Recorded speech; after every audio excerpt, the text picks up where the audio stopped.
देवळी तालुक्यातील विजयगोपाल येथील जिल्हा परिषद अंतर्गत पशुवैद्यकीय दवाखाना श्रेणी क्रमांक 1 असून त्या दवाखान्याअंतर्गत आजूबाजूच्या 11 गावांचा समावेश आहे। या 11 गावांमध्ये 50,000च्या वर पशुधन आहे।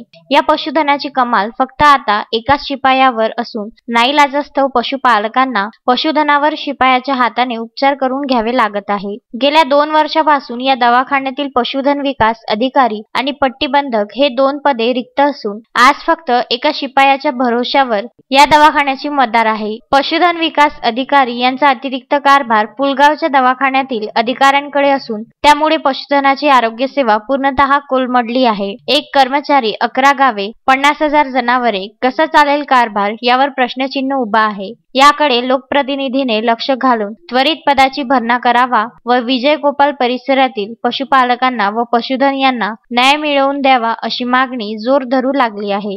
गेल्या वर्षभरापासून विजयगोपालच्या पशुवैद्यकीय दवाखान्यातील पशुधन विकास अधिकारी व पट्टीगंधक कर्मचारी हे 2 पदे रिक्त आहे।